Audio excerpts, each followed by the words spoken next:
Actually, that was like a big roadblock for us kasi yung character ni Quezon was really very important. And so kami ni Matthew is like, oh my God, wala pa tayong Quezon. Meron ba tayong pelikula? Meron pa ba tayong pelikula? So we couldn't find the actor yet. Parang, so we've been searching and searching, and so there was a time when I was like looking at all the shows in local shows. I was looking for like, oh, sino pa pwede? Sino pa pwede? Manunood ako ng mga teleserye, naghahanap ako talaga. And then I spotted, sa Pusong Ligaw, I spotted it. I said, oh, I like that guy. So I went, the next day, I just had a glimpse, because we were so busy also. I asked our friend, and I said, you know, who's this guy in Pusong Ligaw? And then, si Raymond Pagaching. And so I told Starson, can you help me get in touch with him and, let him go to the casting? And so that's always been our problem. But then when Matthew saw him and we saw his performance, it's like, and this, parang when we saw it, it's like, ay naku, may pelikula na tayo. It's like, Christmas. We found our Quezon. So from then on, it's like, we had nobody else in mind. He's got what it takes. Alright, ayan na-confirm na Raymond yung doubts mo. Charot, na-favorite ka. Hindi na natin favorite, sabi niya, like lang. Hindi pa nga ako kilala tinanong niyo pa nga I think Matthew is only pulling my leg. Nanood pa siya ng teleserye. Buti hindi ka din ang ginto ang napanood niya. Charot, hindi wala siya makakuha doon. Tita Ethel? Before I give the microphone kay Marinel ng Inquirer, may isa pa akong gustong itanong. Go ahead, Tita Ethel. Why a movie on President Quezon and this particular chapter of his life? Why a what? A movie about a Filipino president and this particular chapter in his life. Bakit? Marami tayong alam na kwento kay pero itong pelikula, this particular chapter in his life, hindi ko alam. I think that's for me, because I came up with the idea. And I came across the story over 10 years ago. And it's actually a very funny story. I don't know if you want me to go into it, but yeah, I will. What the heck? When Laurie and I were first married, I'm going back 35 years. We've been married for 35 years now. When we first got married, we went back to England, which is where I was from originally. I have to also add that I was born in England. I'm originally a Brit, but I have lived most of my life in the Philippines.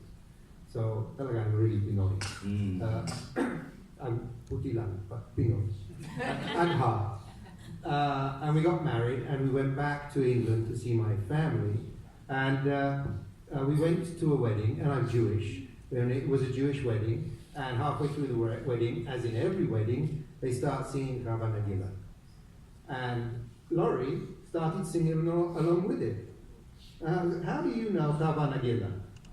What was the song again? Kavan Nagila. It's a Hebrew song. Okay. And they start dancing with the leg. How do you know Kavan Nagila? I see movies. Yeah. But anyway, so that was my question to her. And she was saying, well, we used to sing this as kids in the street. And I said, it's a Hebrew song. And she said, no, it's a dialect. I said, no, I think you'll find it's a Hebrew song. So when we got back to the Philippines, I also have to add, I am a terrible Jew. Because I never go to synagogue. And I go to church much more often than I go to synagogue. But, so we went to the synagogue for me to find out. And I went with a friend. And I asked him, do you know why my wife knows how to sing Kavan Nagila and why they were singing it in the streets when she was growing up? And he explained the whole story. Yeah, there's a very good reason. And if you go into the synagogue, they have a whole room at the back about the history of Jews in the Philippines. And it was so interesting. And the story about Quezon, because I didn't know it, the story about Quezon saving the Jews from Germany was mind-boggling. But all of the Jewish community in the Philippines knew it. What I found out, I then started to research it because I thought, this is way back, 10 or so years ago, this would make a great movie. So when I started researching it, what I found out was that it wasn't commonly known by Filipinos. And I thought, this is a story that needs to be told. It needs to be told because it was a remarkable feat of humanity that has been lost. And I need to bring it back so that people know about it. And that was really the start of the development of the movie.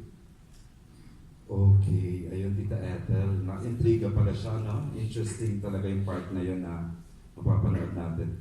Can I just add one little thing to that?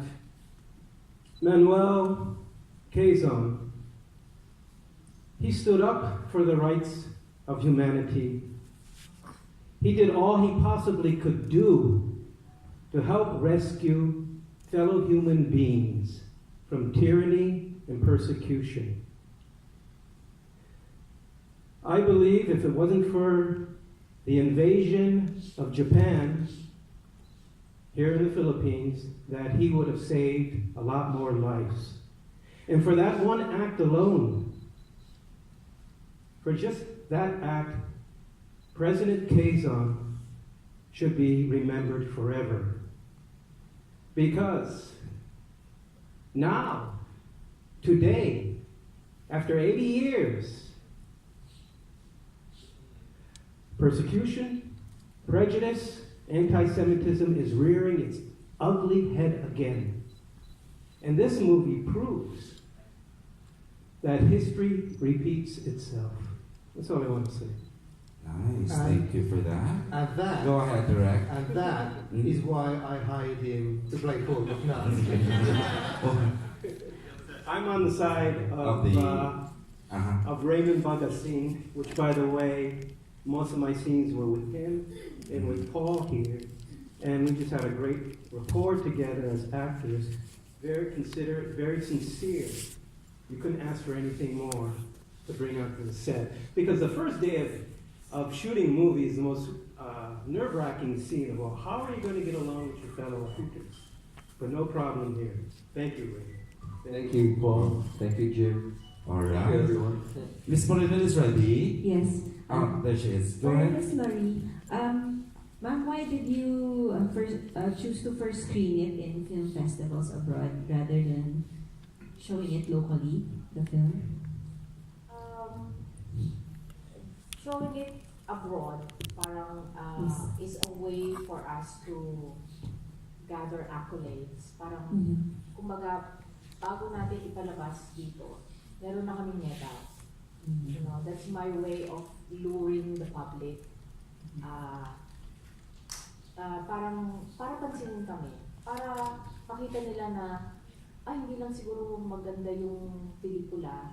You know, kasi usually pag historical, but Luna and General Laguna, they're very, very successful. But sometimes we tend to parang, panunuorin ko na lang sa kana yan, Hindi nila alam yung importance ng movie.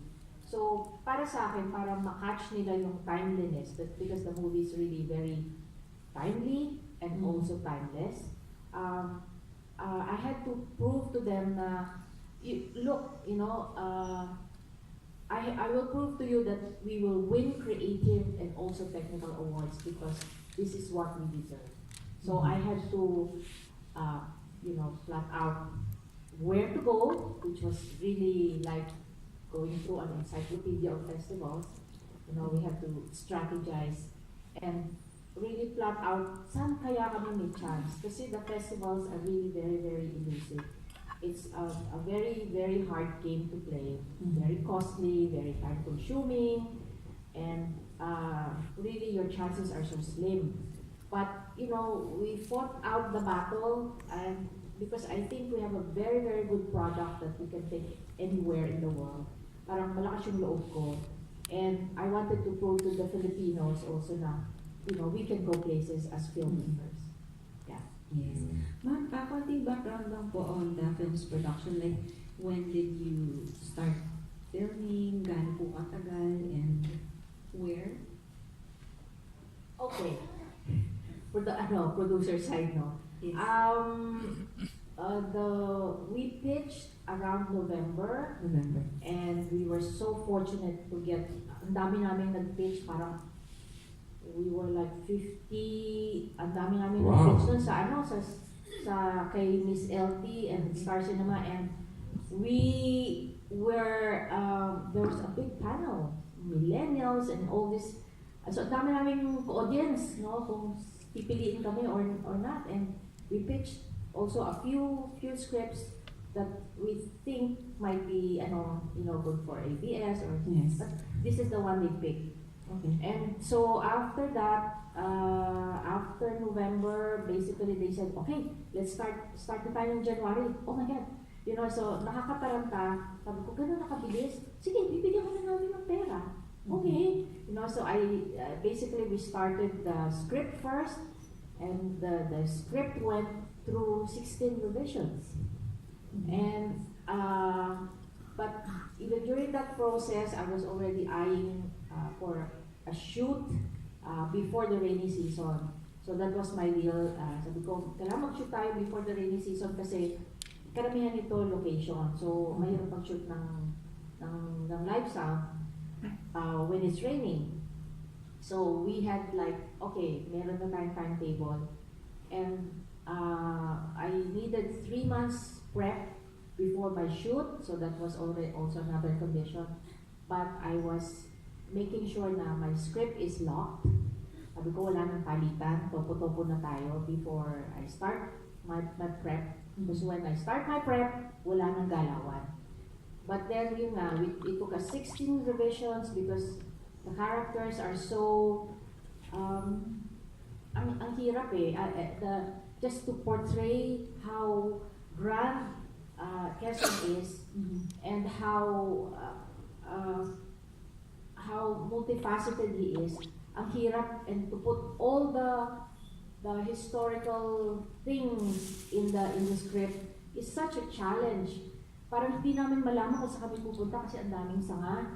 So that's why we had 16 revisions, and we had to, yun yung pinakamahirap siguro na nag-aaway na kami sa script for like the 3 months that we were scripting. Ano ba, saan ba tayo pupunta? Kailangan ko yung ganung character. So that was the hardest part.